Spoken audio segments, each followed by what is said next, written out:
Hello तो my dear बच्चा लोग, कैसे हैं आप लोग। एकदम आवाज आ रहा होगा आप लोग को, एंड आई थिंक आवाज तो आ ही रहा होगा। तो जैसा कि हम लोग बायो में पढ़ चुके हैं, रिप्रोडक्शन के पूरे यूनिट का ऑब्जेक्टिव देख चुके हैं। फिर एक और चैप्टर हम लोग देखे थे, इवोल्यूशन। और आज हम लोग देख रहे हैं बहुत ही इंटरेस्टिंग टॉपिक है आपका, ह्यूमन हेल्थ एंड डिजीज। यहाँ से तो सब्जेक्टिव में क्वेश्चन आता ही है और ऑब्जेक्टिव में भी बहुत सारा क्वेश्चन आएगा। तो चलिए हम लोग इसको स्टार्ट करते हैं, और जो पढ़ाएंगे वही एग्जाम में आने वाला, ये तो पता होगा आपको, है ना। एग्जाम के बाद बताएंगे ही कि कहाँ से आया, जो पढ़ाएंगे वहीं से आएगा। ठीक है, थोड़ा सा हम अच्छा भी लग रहा है इस वाला स्लाइड पर। तो चलिए हम स्टार्ट करते हैं यहाँ से क्लास को। चलिए, पहला क्वेश्चन हेल्थ से ही रिलेटेड है। क्वेश्चन क्या है कि हेल्थ इंक्लूड्स, तो WHO का आप डिफिनीशन पढ़े होंगे, a total wellbeing in all aspects, complete physical wellbeing, कि अगर कोई व्यक्ति फिजिकली हेल्दी है, साथ में मेंटल वेलबींग, मेंटली भी हेल्दी होना चाहिए, और सोशल वेलबींग मतलब सोसाइटी में बिहेव एक दूसरे से कैसे है। अभी ने पूरा फिजिकल हेल्दी है, एकदम पगला के जैसे बउआ रहा है, तो उसको भी WHO कंसिडर करता है कि हेल्दी नहीं है। तो ये पूरा क्राइटेरिया फुल होना चाहिए, तभी जाकर के हेल्थ का डिफिनीशन होगा। ठीक है, तो इसका आंसर क्या हो जाएगा, डी। तो पहला का आंसर क्या आ गया, डी। चलिए नेक्स्ट हम लोग देखते हैं दूसरा क्वेश्चन क्या कह रहा है। अच्छा, the light chain and heavy chain, किसका पूछ रहा है, एंटीबॉडी का किसके थ्रू ज्वाइन होता है, with the help of hydrogen bond, disulphide bond, ionic bond, phosphodiester bond. तो आप लोग जो एंटीबायोटिक का स्ट्रक्चर देखे होंगे, कुछ इस तरीके का आपको देखने को मिला होगा। तो ये जो बॉन्ड होता है इसके और इसके बीच में डाइसल्फाइड बॉन्ड होता है। कैसा होता है, डाइसल्फाइड बॉन्ड होता है एंटीबॉडी। एंटीबॉडी में आप लोग एंटीबॉडी को आप लोग पढ़े होंगे कि एंटीबॉडी को रिप्रेजेंट करते हैं H2 से और L2 से। इसका मतलब क्या होता है, इसका मतलब होता है सर इसमें दो हैवी चेन है और दो लाइट चेन है, मतलब टोटल कितना चेन है, 4। तो ये भी पूछ सकता है कि बताइए कि एंटीबॉडी में कितना चेन होता है, एंटीबॉडी को रिप्रेजेंट कैसे करते हैं। तो एंटीबॉडी को हम लोग रिप्रेजेंट करते हैं H2 और L2 से, है ना। अच्छा, एंटीबॉडी को हम लोग इम्यूनोग्लोबुलिन भी बोलते हैं, है ना। एंटीबॉडी को हम लोग क्या बोलते हैं, इम्यूनोग्लोबुलिन, क्या बोलते हैं, इम्यूनोग्लोबुलिन भी बोलते हैं। ठीक है, चलिए हम लोग देखते हैं नेक्स्ट क्वेश्चन। तो इसका आंसर क्या हो जाएगा बताइए, डाइसल्फाइड बॉन्ड होता है सर। नेक्स्ट बात करिए। अच्छा, कोलोस्ट्रॉम इज रिच इन, कोलोस्ट्रॉम क्या होता है, तो बेबी बर्थ के बाद, जो डिलीवरी के बाद जो इनिशियल डेज होता है, उस समय जो मिल्क होता है हल्का सा येलो कलर का होता है। कैसा होता है, येलोइश मिल्क होता है। Milk during initial days of lactation, initial days of lactation, इसी को हम लोग बोलते हैं कोलेस्ट्रॉम। और कोलेस्ट्रॉम में एंटीबॉडी ए पाया जाता है, जो मतलब बच्चे की हेल्थ के लिए इंपॉर्टेंट होता है, इम्यूनिटी प्रोवाइड करता है इसको, पैसिव इम्यूनिटी। ठीक है, तो इसमें क्या रहता है, इसमें होता है सर IgA। क्या होता है, IgA, एंटीबॉडी ए होता है ना। जो बच्चे को, तो इसलिए ना बोला जाता है कि जब बच्चा बर्थ होता है तो बोलता है कि बच्चे का माई का दूध पिलाना चाहिए, है ना। क्यों, क्योंकि उसमें एंटीबॉडी होता है और डिजीज से लड़ने का जो है कैपेबिलिटी प्रोवाइड करता है, इम्यूनिटी प्रोवाइड करता है। तो कोलेस्ट्रॉम का आंसर क्या हो जाएगा कि सर इसमें क्या रहता है, IgA होता है। क्या होता है, IgA होता है। ठीक है, चलिए आगे देखिए नेक्स्ट क्वेश्चन। अच्छा, fever, pH and body secretions are included in which of the following barrier. अच्छा, फीवर क्या करता है, अगर मान के चलिए आपके शरीर में फीवर आता है, fever is not a disease. Fever indication दे रहा है, जैसे आपको फीवर आ रहा है तो फीवर बतला रहा है कि दोस्त शरीर में ना कुछ गड़बड़ा गया है, कोई ऑर्गन है ऐसा कुछ गड़बड़ा गया, इन्फेक्शन आ गया, बाहर से कोई ऐसा एजेंट आ गया है, तो सूचना दे रहा है। मान के चलो किसी को टाइफाइड हो जाए और उसको फीवर ही नहीं आए, तो पता चलेगा बहुत दिन तक बैक्टीरिया जो है बॉडी में पूरा फैल जाएगा, तब जाके एकदम सीवियर केसेज में पता चलेगा। तो जो फीवर है क्या है, इंडिकेशन है। तो फीवर क्या करता है, बॉडी के टेम्परेचर को बढ़ा देता है। जैसे बॉडी को टेम्परेचर बढ़ा करके चाहता है, हमारा बॉडी चाहता है बॉडी के टेम्परेचर को बढ़ाने के बाद इम्यून सिस्टम कि जो भी बैक्टीरिया है, जो भी फॉरेन पार्टिकल आया है, जो डिजीज का करना, उसको मारने का कोशिश करता है। ठीक है, तो ये फीवर का रोल होता है। पीएच, हम लोग जानते हैं कि जो हमारा स्टोमक है उसका, उसमें जो है HCl सिक्रीट होता है, ऑक्जेंटिक सेल से क्या सिक्रीट होता है, HCl, और HCl का जो है पीएच बहुत ही कम होता है, एसिडिक होता है। तो अगर कोई बैक्टीरिया अगर हमारे फूड के थ्रू आ गया, अगर हम लोग खा लिए हैं उसको, तो ये एसिड उसको मारने का काम करेगा, तो कम पीएच रहेगा। तो फिर है बॉडी सिक्रीशन। जैसे अगर हम लोग बॉडी सिक्रीशन का बात करते हैं, जैसे हमारे आंख से टीयर अगर रिलीज होता है, तो हम लोग जानते हैं कि जो हमारा आंसू होता है, आंसू भाई, इसमें लाइसोजाइम एंजाइम होता है। तो कभी कभी रोना भी चाहिए इंसान को, ताकि ये लाइसोजाइम एंजाइम जो है हमारे आंख में अगर कोई इन्फेक्शन गया हुआ, कोई एक ऐसा बैक्टीरिया गया हुआ जो डिजीज कॉज कर सकता है, तो लाइसोजाइम एंजाइम करता क्या है, बैक्टीरिया के सेले वॉल को डैमेज कर देता है। बैक्टीरिया मर गया, कुछ नहीं होगा, तो ये भी बचा रहा है। जैसे स्वेट होता है, स्वेट ये बॉडी सिक्रीशन है, स्वेट ये भी हेल्प करता है कोई भी बैक्टीरिया या फॉरेन पार्टिकल को अंदर नहीं आने देता। टीयर, स्वेट, ये सब बॉडी सिक्रीशन है, ठीक है। तो ये सब किस में आता है, ये सब आता है सर फिजियोलॉजिकल बैरियर में। किस में आता है, अच्छा सलाइवा में भी होता है लाइसोजाइम एंजाइम, इसमें भी एंजाइम होता है लाइसोजाइम एंजाइम होता है। तो जैसे अगर हम लोग खाना खाएं, तो इनिशियल जैसे खाना उना खाए, पता चला उसमें कोनो बैक्टीरिया है, तो लाइसोजाइम एंजाइम हमारे सलाइवा से निकला, लार से, उसको मारने का काम कर दिया, ठीक है। तो पहला जो है डिफेंस मैकेनिज्म यहीं से स्टार्ट हो गया, हमारे माउथ से ही स्टार्ट हो गया, ठीक है। जो सलाइवा सिक्रीट होता है, इसमें लाइसोजाइम एंजाइम होता है जो बैक्टीरिया को मारने में हेल्प करता है, ठीक है। तो हमारे चौथा का आंसर क्या हो गया, फिजियोलॉजिकल बैरियर हो गया ये सब, ठीक है।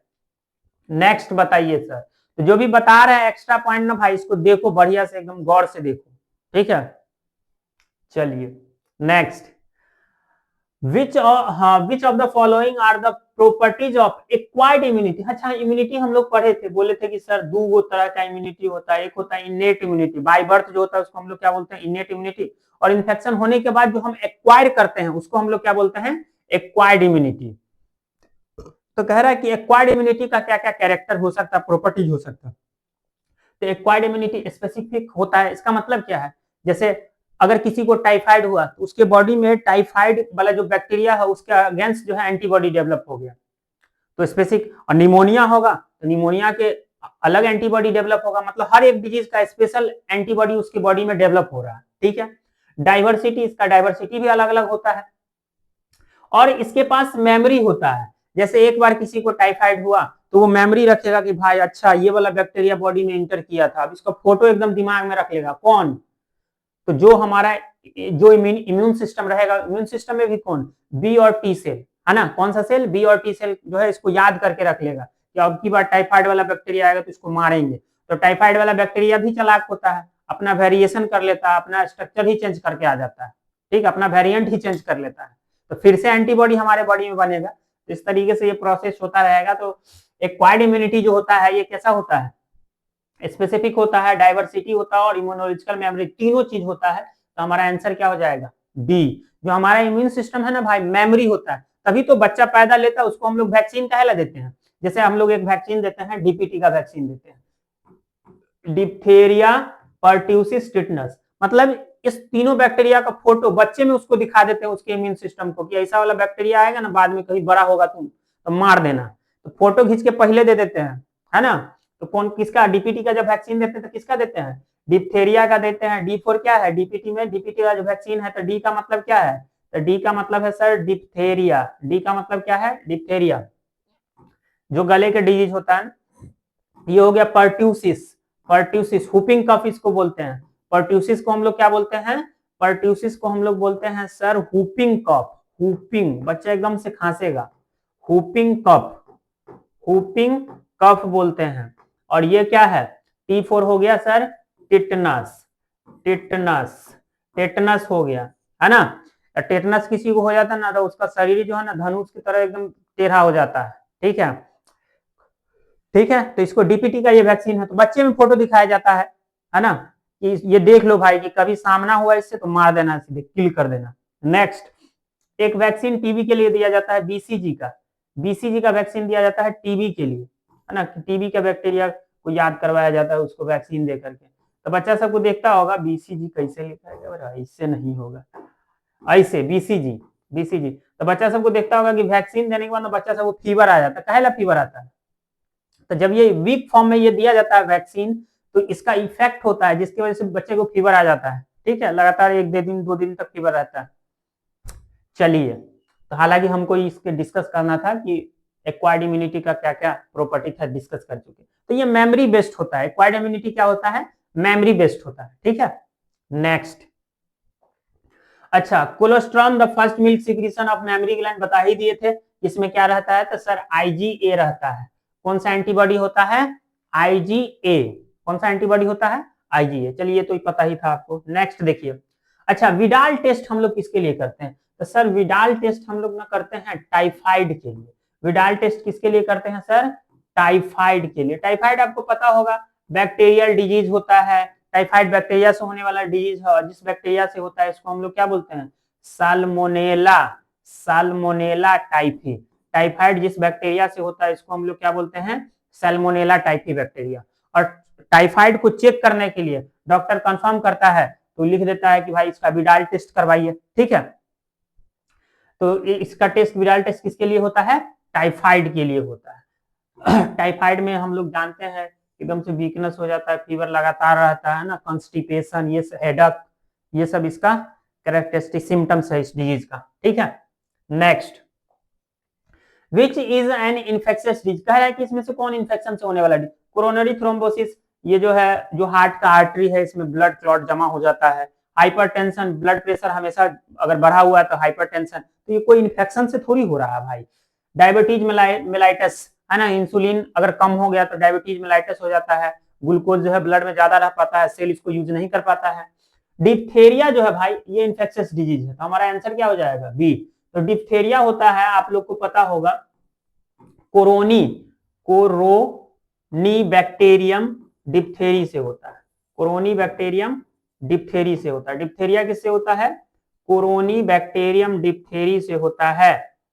इसमें स्यूडो मेम्ब्रेन का फॉर्मेशन हो जाता है, टॉन्सिल्स, टॉन्सिल्स हो जाता है, ठीक है। तो बच्चा को मतलब फूड को निगलने में भी प्रॉब्लम होने लगता है, ठीक है। आवाज आ रहा होगा आप लोग को clear.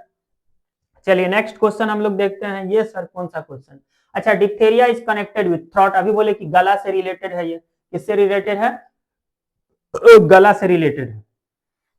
Next, which disease is caused by Yersinia pestis, भाई यर्सेनिया पेस्टिस जो है ना, इससे जो बीमारी होता है उसको हम लोग बोलते हैं प्लेग। आज के समय में देखा होगा कि तुम लोग कोरोना से कितना आदमी मरा है, तो बहुत आदमी मरा है। तो एक समय जब एंटीबायोटिक नहीं था तो प्लेग से भी बहुत लोग मरा था। किसी को अगर किसी कम्युनिटी में प्लेग हो जाता था तो उस मतलब एक आदमी को हो गया तो उस आदमी को गांव से बाहर निकाल देता था कि पूरा फैल जाएगा सबको, क्योंकि उस समय एंटीबायोटिक का खोज हुआ नहीं था। तो ठीक कैसे होता, तो प्लेग एकदम से फैल गया था, इसलिए इसको बोला गया था, इससे प्लेग से बहुत लोग मरा था भाई। इसको बोला गया था ब्लैक डेथ, काली मौत, ब्लैक डेथ, काली मौत बोला गया था किसको, प्लेग से। अच्छा, प्लेग को जो फैलाने वाला इसका जो एजेंट होता है, ये एक सैंड फ्लाई होता है जिसका साइंटिफिक नेम होता है जिनोप्सिला चियोपिस। तो हमसे कह रहा है कॉज बाय यर्सेनिया पेस्टिस, तो प्लेग होता है, ब्लैक फीवर होता है, तो दोनों सही है, और उसको फैलाने वाला है जिनोप्सिला चियोपिस, ठीक है। इसका आंसर क्या हो जाएगा सर, 10वां का डी। ध्यान से आप लोग देखिए, इसमें बहुत कुछ बताएंगे आपको, है ना। अच्छा, नेक्स्ट है डेंगू फीवर, डेंगू जानता है ना, बैकबोन फीवर भी बोलते हैं, एकदम मतलब पीठ में एकदम बहुत ज्यादा दर्द होगा, हाई फीवर लगातार कंटिन्यूसली रहेगा। तो डेंगू जो होता है, अच्छा डेंगू वायरल डिजीज है, वायरल वायरस से होने वाले बीमारी में, वायरल डिजीज है। डेंगू कैसा डिजीज है, वायरस से होने वाला डिजीज होता है ना, H1N1 H2N2 इस तरीके के वायरस से होता है, टेस्ट करवाओगे पता चलेगा। तो कह रहा है कि इसको ट्रांसमिटेड मतलब फैलाने वाला कौन है, ये होता किससे है ये नहीं पूछ रहा है, हमसे पूछ रहा है इसको फैलाने वाला कौन है, वेक्टर। अच्छा, जो डिजीज को फैलाता है उसको हम लोग क्या बोलते हैं, जो डिजीज को फैलाता है उसको हम लोग बोलते हैं वेक्टर। फिजिक्स वाला वेक्टर नहीं भाई, यहाँ बायोलॉजी में वेक्टर का मतलब है कि जो एजेंट कोई डिजीज को स्प्रेड करता है, फैलाता है, तो उसको हम लोग क्या बोलते हैं, वेक्टर। तो डेंगू को फैलाने वाला वेक्टर क्या है, तो टाइगर मॉस्क्यूटो होता है जिसका नाम है एडीज एजिप्टी। क्या नाम है, एडीज एजिप्टी। अच्छा, क्यूलेक्स किसको फैलाता है, तो क्यूलेक्स जो है फैलाता है, फीमेल क्यूलेक्स फैलाता है फिलेरिया को, किसको, फिलेरिया या फिलेरियसिस बोलते हैं। और फीमेल एनोफिलस मॉस्क्यूटो जो है, फीमेल एनोफिलस मॉस्क्यूटो जो है फैलाता है मलेरिया को, किसको, मलेरिया को। तो ये भी याद रखना, फीमेल क्यूलेक्स फलेरिया को, फीमेल एनोफिलस मलेरिया को, और एडीज दोनों वानी काला जर, काला अजार, काला जर इसको बोलते हैं, क्या बोलते हैं? काला जर को फैलाता है कौन? Aedes donovani. ठीक है, चलिए नेक्स्ट। अच्छा, diagram show inflammation of the lower limbs due to, अच्छा डायग्राम दिया ही नहीं, हालांकि लोअर लिम्स का इन्फ्लेमेशन दिया है कि लोअर लिम्स में सूजन हो जाता है एकदम से। किसमें होता है? फलेरिया में होता है। अच्छा, फलेरिया को हम लोग हाथी पांव भी बोलते हैं, एलिफेंटिएसिस। तो इसका आंसर फिलिरियसिस भी होगा, एलिफेंटिएसिस भी होगा। तो sir both A and B भी है। स्केरियसिस तो राउंड वॉर्म का इन्फेक्शन है। स्केरियसिस किसका इन्फेक्शन है? राउंड वॉर्म का इन्फेक्शन। तो गलत दिया हुआ है ना, तो हमारा आंसर क्या हो जाएगा? 12 का डी। तो ध्यान से भाई, जितना भी क्वेश्चन बता रहे हैं ना, इसमें बहुत सारा कॉन्सेप्ट है। क्वेश्चन आपको 50 ही देखने को मिलेगा, लेकिन इस 50 क्वेश्चन में लगभग हम लोग 100 क्वेश्चन को कवर कर लेंगे। और एग्जाम में यही टॉपिक से क्वेश्चन आएगा जो हम बता रहे हैं ना दोस्त, एक भी क्वेश्चन बाहर नहीं जाएगा। विश्वास करो भाई, ट्रस्ट करना पड़ेगा, है ना। चलिए, ये सेम क्वेश्चन ऑफलाइन क्लास में भी करवाए हुए हैं भाई, तो वहां पे फोटो बना हुआ था वो लोग के असाइनमेंट में। यहाँ जो बनाया है ना इसको पीपीटी, फोटो बनाया ही नहीं है, फोटो डाला ही नहीं है ना। चलिए नेक्स्ट। अच्छा, cirrhosis of liver. Cirrhosis of liver is caused by the chronic intake of, अगर कोई आदमी बहुत दिन तक दारू पीता है, बहुत ज्यादा दारू पी रहा है, तो उसके लीवर पे ना एकदम फैट जमा हो जाता है। ठीक है, धीरे धीरे लीवर में सिरोसिस होने की वजह से उसका वेट जो है, वेट लॉस होने लगता है, एकदम पतला हो जाएगा, है ना। तो सिरोसिस ऑफ लीवर क्या होता है? ये ज्यादा दारू पीने से होता है, बहुत ज्यादा अल्कोहल का कंजम्पशन करेगा तो हो जाता है। ठीक है, 13 का आंसर क्या हो जाएगा? डी। टोबैको, अगर तंबाकू खाएगा तो माउथ कैंसर हो जाता है, पते हैं। ठीक है, नेक्स्ट। न्यूक्लिक एसिड इन अच्छा, एचआईवी से क्या होता है? पते ही है, एड्स। एचआईवी से क्या होता है? एड्स। एड्स भाई अभी बहुत फैल रहा है, अभी देख रहा है सीतामढ़ी में कितना केस मिला है, बताओ बिहार में भी इतना फैल रहा है एड्स। तो कह रहा है कि एड्स जिस वायरस से होता है, एचआईवी वायरस से होता है, तो ये वायरस का जो जेनेटिक मटेरियल है कैसा है? सिंगल स्टैंडर्ड आरएनए है, डबल स्टैंडर्ड आरएनए है, सिंगल स्टैंडर्ड डीएनए। तो डीएनए तो है ही नहीं है, एचआईवी वायरस का जेनेटिक मटेरियल डीएनए तो है ही नहीं। अब आरएनए है, तो आरएनए में कैसा आरएनए है? सिंगल स्टैंडर्ड आरएनए है कि डबल स्टैंडर्ड आरएनए है? तो जो एचआईवी होता है, इसका जो जेनेटिक मटेरियल होता है सिंगल स्टैंडर्ड आरएनए होता है, दो सिंगल स्टैंडर्ड आरएनए होता है। ठीक है, तो इसका आंसर क्या हो जाएगा? Single standard RNA. तो 14 का आंसर क्या हो गया आपका? ए। चलिए, वेरी गुड। नेक्स्ट क्वेश्चन देखिए, बना लिया भाई तुम लोग। अच्छा, सार्कोमा। सार्कोमा क्या होता है? सार्कोमा होता है कैंसर मेजोडर्मल टिश्यू का, जैसे मसल्स हो गया, इस समय कैंसर होता है। तो इस मतलब मेजोडर्मल टिश्यू में कैंसर होता है, तो जनरली उसके लिए वर्ड यूज हम लोग करते हैं सार्कोमा, जनरली मसल्स के लिए। किसके लिए हम लोग यूज करते हैं? मसल्स के लिए। ठीक है, तो इसको हम लोग बोलते हैं सार्कोमा। ब्लड कैंसर को हम लोग ल्यूकेमिया बोलते हैं। आगे ऐसा कैंसर वाला क्वेश्चन सब होगा, हाँ, है ना। Which is not a cancer, जैसे ल्यूकेमिया कैंसर है। कार्सिनोमा, स्किन या इपिथेलियल टिश्यू के कैंसर को हम लोग बोलते हैं कार्सिनोमा। इपिथेलियल इपिथेलियल टिश्यू के कैंसर को हम लोग क्या बोलते हैं? कार्सिनोमा। ग्लेकोमा ये कैंसर नहीं है, ये आंख का एक बीमारी होता है।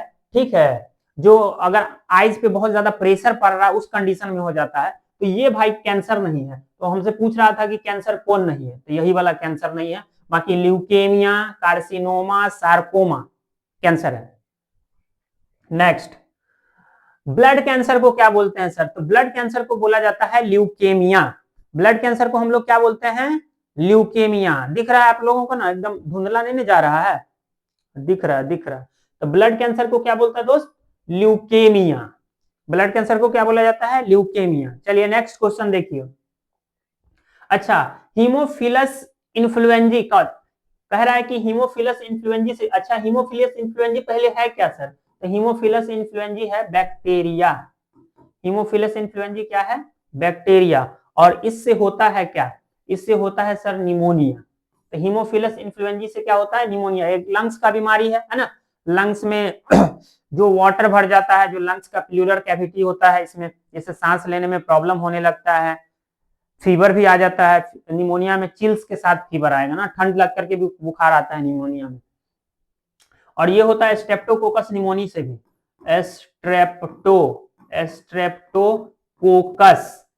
स्ट्रेप्टोकोकस निमोनी से भी निमोनिया होता है। स्ट्रेप्टोकोकस निमोनी से भी क्या होता है? निमोनिया होता है। और हीमोफिलस इन्फ्लुएंजी से भी निमोनिया होता है। टाइफाइड बता ही दिए, टाइफाइड किससे होता है? सैल्मोनेला टाइफी से। प्लेग यर्सेनिया पेस्टिस देख ही लिए हम लोग। इन्फ्लुएंजा किससे होता है? तो इन्फ्लुएंजा वायरस से होता है। इन्फ्लुएंजा किससे होता है? इन्फ्लुएंजा वायरस से। इन्फ्लुएंजा किससे होता है? इन्फ्लुएंजा वायरस से होता है। ठीक है, चलिए सर आगे बताइए। ओके बता रहे हैं, चलिए देखिए इधर। अच्छा 19 है sir, match the column with regards to vector and disease. अच्छा, एक साइड में बीमारी दिया है डिजीज, और एक साइड में उसको फैलाने वाला दिया है। हमसे पूछ रहा है कि कौन किसको फैलाता है, तो बता देते हैं कि कौन किसको फैलाता है। तत्काल जो है ना हम पानी पी लेते हैं तब बताते हैं कि कौन डिजीज किसको फैला रहा है। ठीक है, जैसे क्यूलेक्स है, तो क्यूलेक्स किसको फैलाता है बताइए। जैसे आप लोग पढ़े होंगे फलेरिया, तो फलेरिया जो होता है तो फलेरिया किससे होता है? फिलेरियल वॉर्म वुचेरिया बैंक्रॉप्टी से। लेकिन उसको फैलाने वाला मच्छर होता है फीमेल क्यूलेक्स, तो क्यूलेक्स का क्या हो जाएगा आंसर? फिलेरिया। नेक्स्ट है फीमेल एनोफिलस। किसको? फीमेल एनोफिलस क्या करता है? तो फीमेल एनोफिलस सर मलेरिया को फैलाता है। और जितना भी मच्छर है सब फीमेले है भाई, तो बीमारी फैलाने वाला फीमेले मच्छर है। नेक्स्ट है डेंगू कौन फैलाता है सर? तो एडीज एजिप्टी, इसको हम लोग बोलते हैं टाइगर मॉस्क्यूटो। ठीक है, तो ये डेंगू को फैलाता, तो इसे बस मैच द कॉलम था। चलिए हम लोग देखते हैं नेक्स्ट क्वेश्चन। हाउस फ्लाई, अच्छा घर वाला जो मक्खी होता है ये किस बीमारी को फैलाता है? तो सर ये फैलाता है मलेरिया को। नहीं सर, अब ये बताएं मलेरिया को कौन फैलाता है? Female Anopheles. कॉमन कोल्ड छींकने से हो जाता है। प्लेग को फैलाने वाला जिनोप्सिलिया चियोपिस। अमीबिएसिस जो बीमारी होता है इसको फैलाने वाला कौन होता है? House fly. हम लोग पढ़े होंगे कि अमीबिएसिस किससे होता है? कॉन्टामिनेटेड फूड एंड वाटर से। अमीबिएसिस किससे होता है? कॉन्टामिनेटेड फूड एंड वाटर से होता है। ठीक है, तो ये हो गया क्वेश्चन नंबर 20। अच्छा नेक्स्ट क्वेश्चन देखिए 21, क्या कह रहा है? Cancer cells are characterize by. तो कैंसर सेल ना पगला सेल होता है, इसलिए कैंसर सेल को हम लोग बोलते हैं मैड सेल। क्यों बोलते हैं मैड सेल? क्योंकि रुकता नहीं है भाई, लगातार डिवाइड करते रहेगा, अनकंट्रोल ग्रोथ को शो करता है। और साथ में क्या करता है, इतना मतलब तेजी से कैंसर सेल का ग्रोथ होता है कि उसका जो पड़ोसी वाला सेल होगा ना उसका भी खाना छीन के खा जाता है। तो पड़ोसी वाला सेल भूखे रह गया जो उसका नेबरिंग सेल है। इसकी वजह से देखोगे किसी को अगर कैंसर हो जाएगा तो 2-3 कीमो के बाद देखो, एक तो कीमो का साइड इफेक्ट रहता ही है, और धीरे धीरे उसका बॉडी जो है एकदम पतला होते जाता है, वेट लॉस भी हो जाता है बहुत ज्यादा, क्योंकि वो लोकल टिश्यू को डैमेज करता है और spreading to other body parts, और दूसरे बॉडी पार्ट्स में भी। अच्छा, कैंसर का सेल एक जगह से दूसरी जगह फैल जाता है बॉडी के अंदर, इस प्रोसेस को हम लोग क्या बोलते हैं? मेटास्टेसिस। मेटास्टेसिस, इसको हम लोग क्या बोलते हैं? मेटास्टेसिस। तो इसका कैंसर सेल का प्रॉपर्टी क्या है? सॉब है सर, सॉब। तो 21 का आंसर क्या हो जाएगा? डी। 21 का आंसर क्या हो गया? डी। तो ध्यान से देखिएगा आप लोग लेक्चर बढ़िया से एकदम, कोई क्वेश्चन आएगा बना दोगे। अच्छा, which of the following is use in the treatment of thyroid cancer.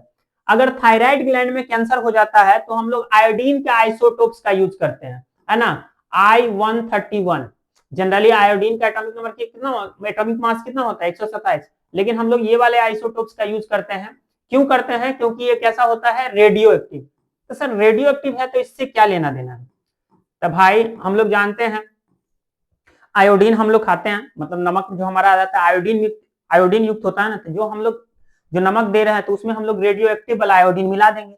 ये रेडियो एक्टिव वाला आयोडीन का यूज करेगा थायराइड ग्लैंड, और थायराइड ग्लैंड में कैंसर है, तो जैसे ही कैंसर सेल इसको यूज करेगा, ये रेडियो एक्टिव एलिमेंट है, तो जैसे ये कैंसर सेल के अंदर गया तो कैंसर सेल को डैमेज कर देगा। तो इस तरीके से आयोडीन का जो आइसोटोप्स है ये हेल्प करता है थायराइड कैंसर के ट्रीटमेंट करने में। ठीक है, आई होप कि ये वाला समझ में आ गया होगा आप लोग को। हाँ सर आ गया, अगला बताइए। ओके बता रहे हैं।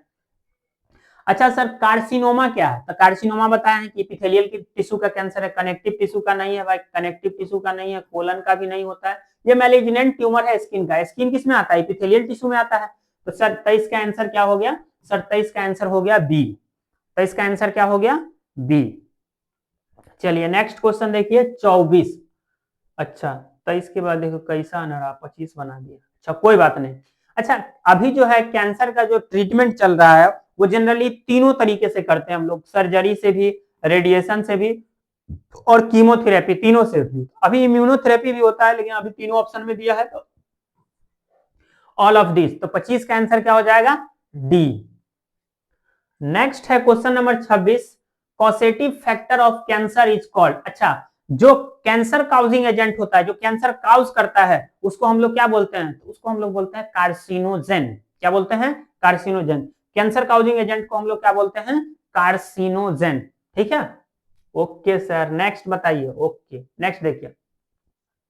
अच्छा, हमसे कह रहा है identify the common symptom of typhoid. Typhoid में हाई फीवर होता है? हाँ सर होता है। कमजोरी होता है सर, वीकनेस भी होता है। हेडक भी होता है सर, हेडक भी होता है। लॉस ऑफ एपेटाइट, भूख की कमी भी होती है। पेट में दर्द होता है सर, और कॉन्स्टिपेशन भी हो जाता है। सब सर, सब है। हमसे ये नहीं पूछ रहा था identify the common symptom of typhoid, तो सब है टाइफाइड का सिम्टम। एक को ऐसा सिम्टम नहीं है जो टाइफाइड का नहीं होगा, सब टाइफाइड का सिम्टम है। नेक्स्ट। अभी क्या है भाई, थोड़ा सा प्यास लग गया इसलिए पानी पीने चले गए थे, जो दिख रहा होगा ना। चलो, आज वैसे बिस्लरी वाला पानी नहीं है, ग्लास में पीना पड़ा हमको। चलिए नेक्स्ट क्वेश्चन देखते हैं हम लोग। Choose the option that is a pair of bacterial disease. कह रहा है कि सर इसमें से कौन सा बीमारी वो है जो दोनों बैक्टीरिया से होने वाला है। तो पहले वाला दिख रहा है, आनरो टिक मार देगा सर।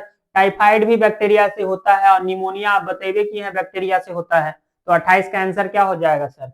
ये हो जाएगा। मलेरिया किससे होता है? प्रोटोजोआ, प्लाज्मोडियम से। एड्स वायरस से होता है। रिंगवर्म फंगस से होता है, ट्राइकोडर्मा।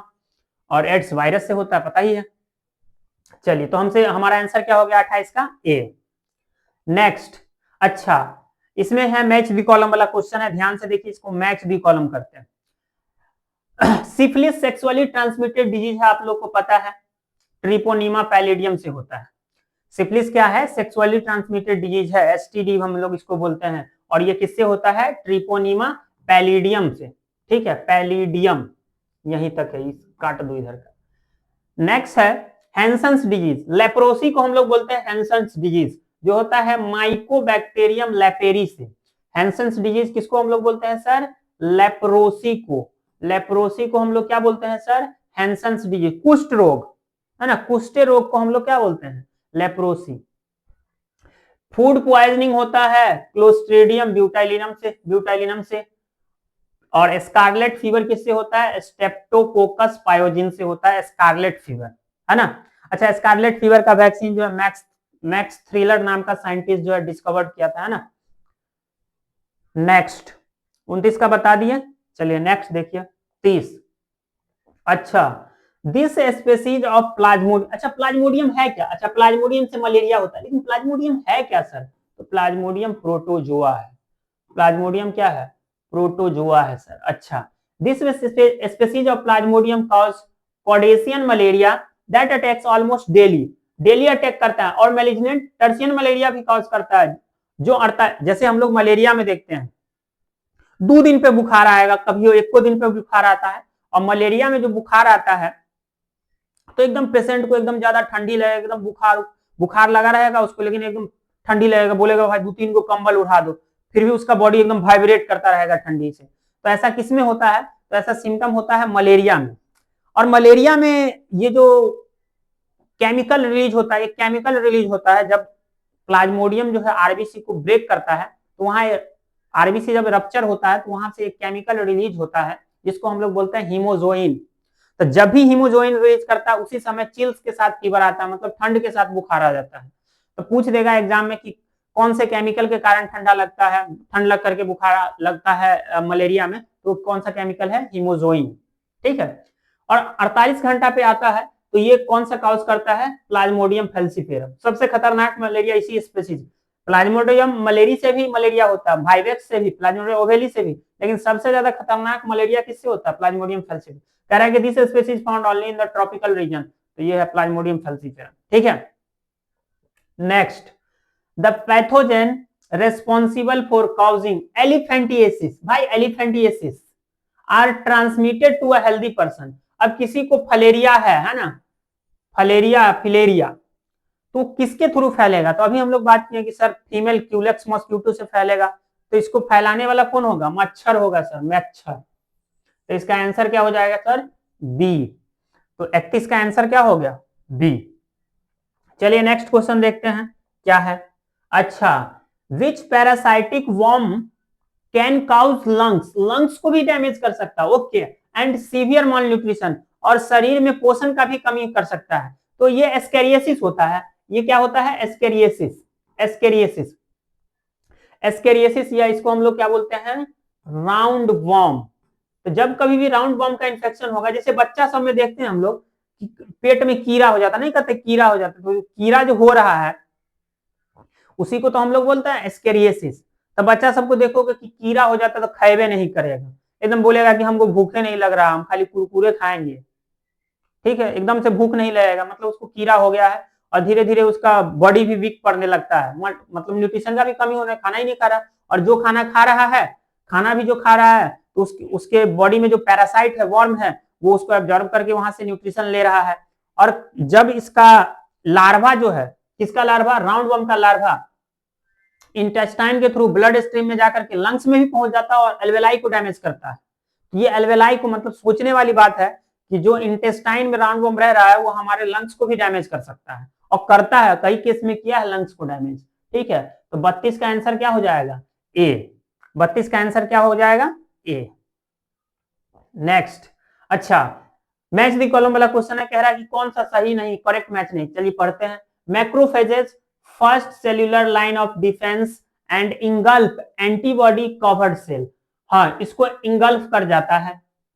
नेक्स्ट है एनके सेल, जिसको हम लोग बोलते हैं natural killer cell, help to attack and neutralise virus infected and tumour cell. हाँ सही है, नेचुरल किलर सेल जो है हमारे ब्लड में होता है, इसका काम होता है वायरस इन्फेक्टेड सेल और ट्यूमर सेल जो भी बन रहा है उसको मार दो। नेक्स्ट है मास्ट सेल, जो इनिशिएटर होता है इन्फ्लेमेटरी रिएक्शन का, तो ये भी सही है। सप्रेसर टी सेल वाला गलत है, हमसे पूछ ही रहा था कि गलत कौन है, तो 33 का आंसर क्या हो जाएगा? सी।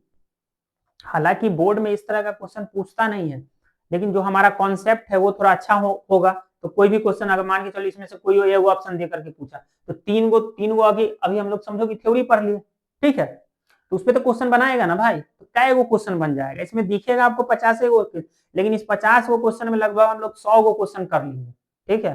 तो बस वीडियो को बढ़िया से देखिए, और अच्छा लगता है तो इसको सब्सक्राइब करिए, अपने दोस्त को भेजिए, है ना, अपने रिश्तेदार को भेजो, मौसी के यहाँ भेज दो, खाला के यहाँ भेज दो, बाजी के यहाँ भेज दो, जहां भेजना सबको भेज दो, बोलो कि सर पढ़ा रहे, पढ़ो खाली, ठीक है। 10वां का भी बच्चा है उसको भी वीडियो दिखाओ, ये बोला ओपी सर पढ़ा रहे, जाके पढ़ो, सबको भेज देना, पूरे खानदाने को भेज देना। चलो नेक्स्ट, नेक्स्ट है मैच द फॉलोइंग, कॉलम 1 को कॉलम 2 से मैच करना, ओके। अच्छा, एगो चीज तो पता है, आईजी ए वाला तो पता ही होगा कि सर बॉडी सिक्रीशन में होता है, तो main anti type in secretion such as saliva and milk, saliva and milk, तो सर चौथा का तो आंसर सी हो गया। अच्छा, आईजी भी पता होगा, एलर्जी में होता है, एलर्जी वाला कहाँ होता है? ये सर, तो आईजी सर किस में होता है? सर एलर्जी में।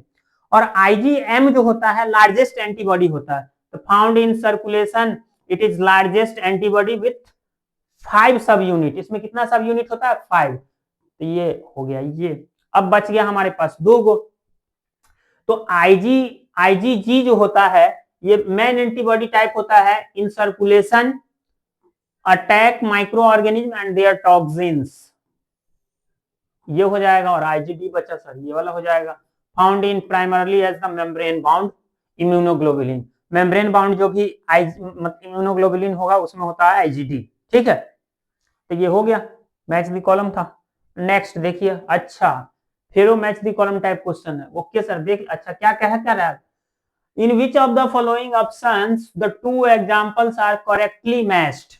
अच्छा, 2 एग्जांपल करेक्टली मैच है with their particular type of immunity. अच्छा, पॉलीमॉर्फो न्यूक्लियर ल्यूकोसाइट, इसको हम लोग बोलते हैं ना PMNL, पढ़ा होगा तुम लोग, है ना, एंड मोनोसाइट, ये कह रहा है सेल्यूलर बैरियर, सही है भाई, पूरा का पूरा सही, सेल्यूलर बैरियर। एंटीटिसनस और anti snake bite injection passive immunity provide करता है, saliva in mouth and tear in eyes physiological barrier है, गलत है, ये भी गलत है, फिजियोलॉजिकल बैरियर, फिजिकल लिखा है ये। Mucus coating of epithelium lining of the urogenital tract and the acid in the stomach, गलत है भाई, ठीक है। तो सही कौन सा है? पहला ही सही है, तो 35 का आंसर क्या हो जाएगा? ए। 35 का आंसर क्या हो जाएगा? ए। हट जाते हैं हम, देख लो बढ़िया से, देख लीजिए। नेक्स्ट है सर, ये क्वेश्चन नंबर है 36। अच्छा, क्या कह रहा है sir? The use of which of the following drugs quickly reduce the symptoms of allergy. Allergy के सिम्टम्स को रिड्यूस करता है, तो किस तरह के ड्रग्स हम लोग देते हैं? तो एंटीहिस्टामिन देते हैं, एड्रेनिल दे सकते हैं, स्टेरॉइड भी दे सकते हैं। तो इसका आंसर हो जाएगा 36 का डी। जैसे बिरहनी उड़नी नहीं काट लेता है तो एलर्जी हो जाता है, बहुत ज्यादा फूल उल जाता है, तो उसको कम करने के लिए हम लोग एंटीहिस्टामिन ड्रग दे देते हैं, ठीक है। या दवा का रिएक्शन होता है उस समय भी एंटीहिस्टामिन ड्रग देते हैं, ठीक है। नेक्स्ट, स्टेरॉइड के इंजेक्शन का यूज करते हैं। Next 37, the main lymphoid organ. अच्छा, लिम्फोइड ऑर्गन पढ़ा होगा, तो पढ़ा होगा कि सर दो तरह का होता है। लिम्फोइड ऑर्गन कितने तरह का होता है सर? दो तरह का। एक होता है प्राइमरी लिम्फोइड ऑर्गन, एक कैसा होता है? प्राइमरी लिम्फोइड ऑर्गन, और एक कैसा होता है? Secondary lymphoid organ. Primary lymphoid organ उसको बोलते हैं जहां पे ब्लड सेल्स का फॉर्मेशन होता है, जैसे दो प्राइमरी लिम्फोइड ऑर्गन होता है, जैसे है बोन मैरो। कौन है? Bone marrow. बोन मैरो, जितना भी ब्लड सेल्स है सब यहाँ पे बनता है। और दूसरा है थाइमस। लोब्ड ऑर्गन होता है, चेस्ट के पास होता है, पढ़े होंगे आप लोग। थाइमोसिन हार्मोन इससे रिलीज होता है, थाइमस से, थाइमोसिन। सेकेंडरी लिम्फोइड ऑर्गन आप लोग पढ़े होंगे, टॉन्सिल्स हो गया, टॉन्सिल्स, टॉन्सिल्स। उसके बाद हो गया स्प्लीन। स्प्लीन हम लोग जानते हैं कि आरबीसी सब मरने के बाद कहाँ जाता है? स्प्लीन में जाता है। Pairs patches of small intestine, ये सब किसमें आता है? सेकेंडरी में। हालांकि ये सब फर्जी बात नहीं, सही बात है, मतलब बता दिए थोड़ा सा।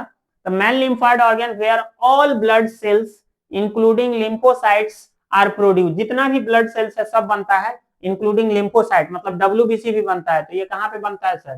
तो एडल्ट में बनता है बोन मैरो में। कहाँ पे बनता है? बोन मैरो में।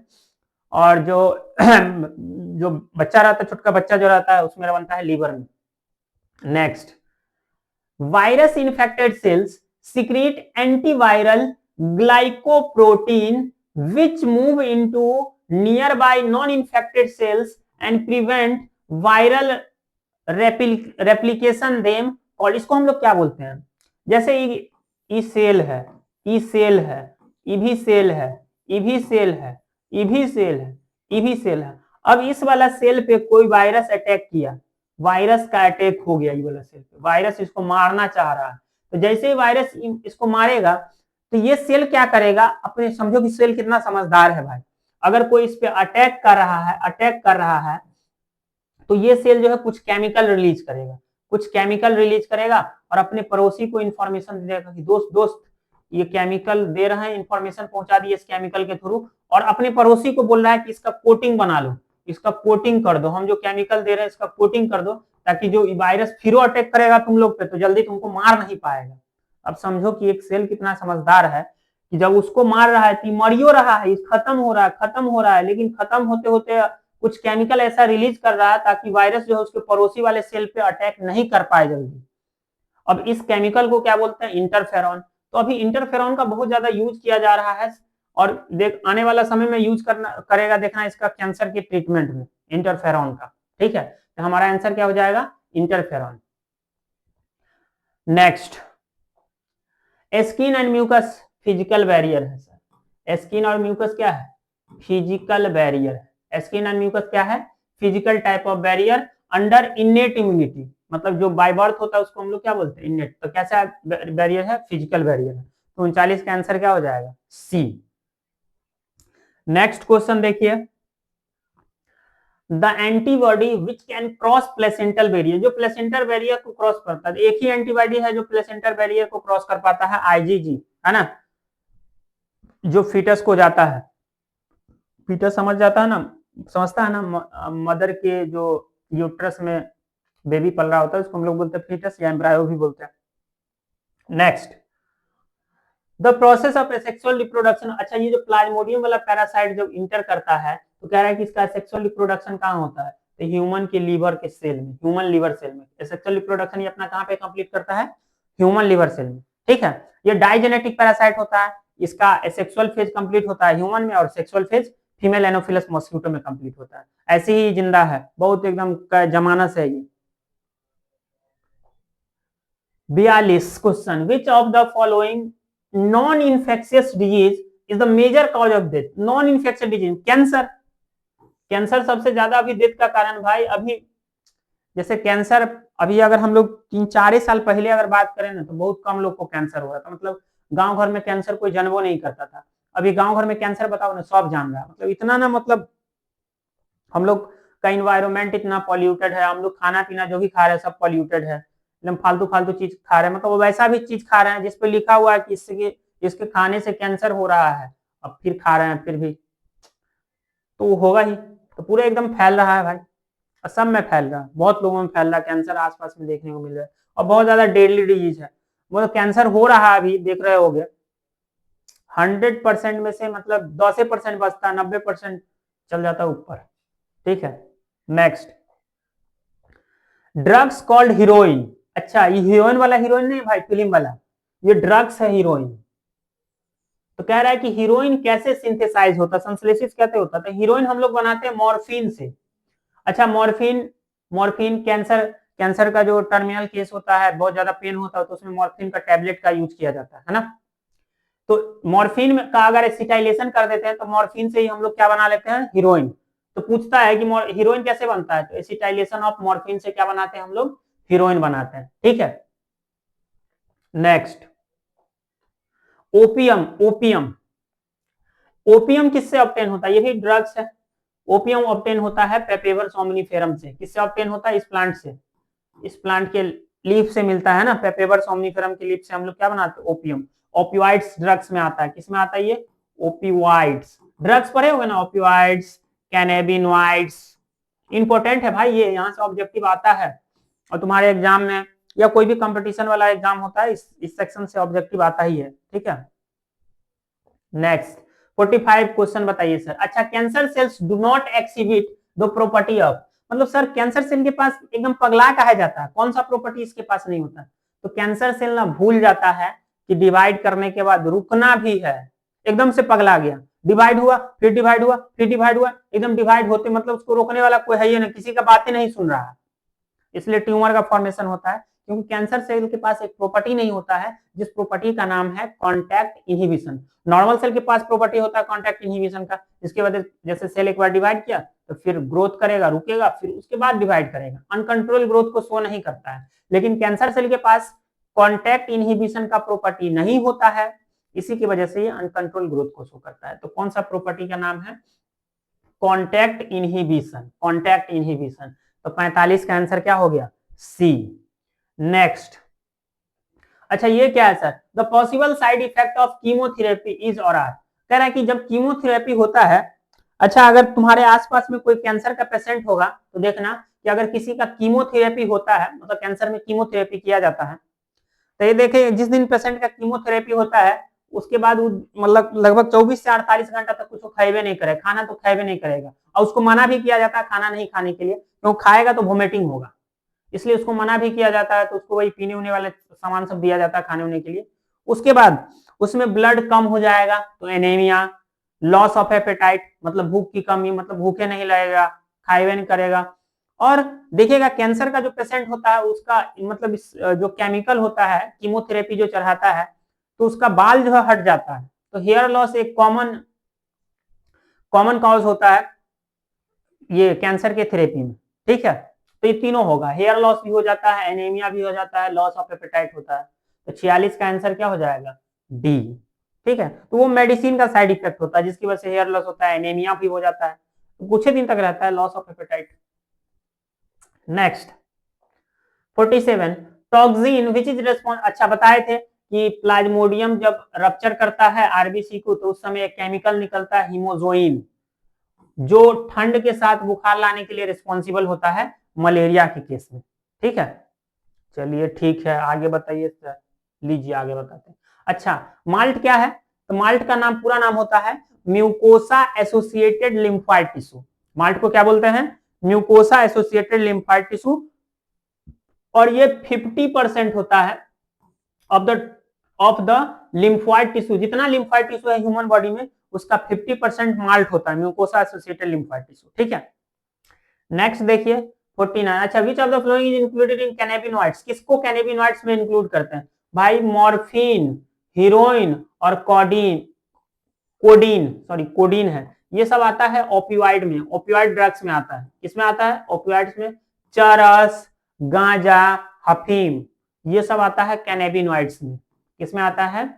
कैनेबिनॉइड्स में, है ना, ये आता है कैनेबिनॉइड्स में। नेक्स्ट, अच्छा नेक्स्ट क्वेश्चन है, use a strong magnetic fields and non ionising radiations to accurately detect the pathological and physiological changes in the living tissue. अगर लिविंग टिश्यू में देखना रहता है, जैसे कैंसर का पता लगाना रहता है लिविंग टिश्यू के अंदर, तो पेशेंट को एक टेस्ट लिख देता है, बोलता है कि आप जाइए एमआरआई करवा के आइए, तो है ना, तो इसको हम लोग बोलते हैं एमआरआई। नॉन आयोनाइजिंग रेडिएशन का यूज होता है किसमें? एमआरआई में। मैग्नेटिक रेजोनेंस इमेजिंग, इसका पूरा नाम होता है मैग्नेटिक रेजोनेंस इमेजिंग, ठीक है। एक्सरे में आयोनाइजिंग रेडिएशन यूज होता है, सीटी स्कैन में आयोनाइजिंग रेडिएशन यूज होता है, बस इसी में होता है यूज, एमआरआई में नॉन आयोनाइजिंग रेडिएशन, ठीक है। तो चलिए हम लोग देख लिए ये 50 क्वेश्चन। आप लोग का बहुत बहुत धन्यवाद कि इतना समय हमको देने के लिए। इस वीडियो को आप देखिए, और अगर फायदा लगता है ना तो अपने पूरे खानदान को भेज दीजिए, मतलब जिसको भी नहीं चिंता, बातों नहीं होता है, खाली भेज दो, अपने देखेगा, ठीक है। तो चलिए हम लोग इससे आगे पढ़ेंगे नेक्स्ट क्लास में, तब तक आप लोग चिल मारिए।